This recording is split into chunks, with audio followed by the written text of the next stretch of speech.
Cost classification control, responsibility accounting, এই টার্মটা অনেকের কাছে নতুন হইতে পারে।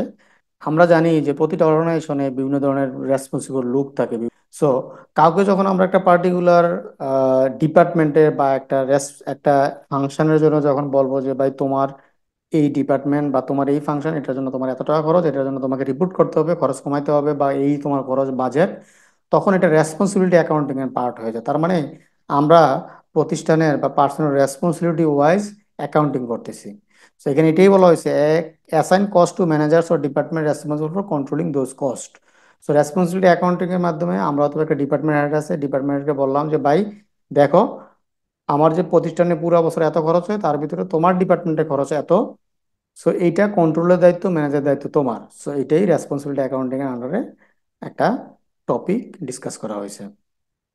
আর রেসপন্সিবিলিটি সেন্টারটা এখানে কি বলা হয়েছে, বেসিক্যালি এই যে প্রোডাকশন ডিপার্টমেন্টের কথা বললাম, ডিপার্টমেন্টের নাম কি, প্রোডাকশন ডিপার্টমেন্ট।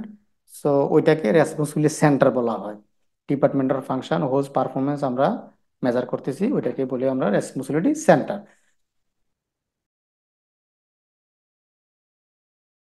দেন আমাদের আছে কন্ট্রোলেবল কস্ট এবং আনকন্ট্রোলেবল কস্ট।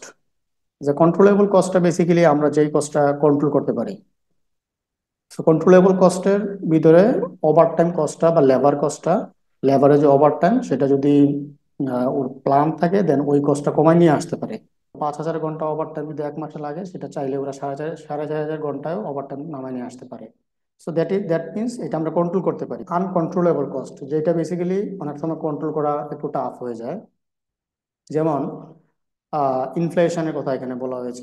তো ওইটা আসলে আমাদের কন্ট্রোল করা সম্ভব হয় না, কারণ এটা সিচুয়েশনের উপর বেস করে একটা কান্ট্রির ইনফ্লেশন করা হয়।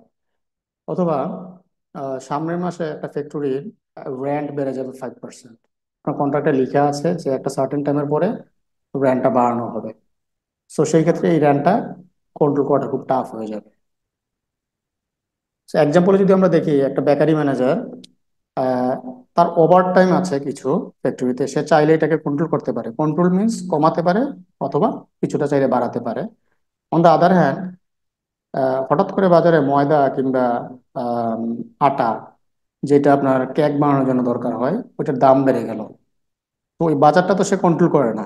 যেহেতু ওই দামটা বা প্রাইসটা সে কন্ট্রোল করতে পারে না, সেই জন্য ওটাকে আনকন্ট্রোলেবল কস্ট বলা হয়।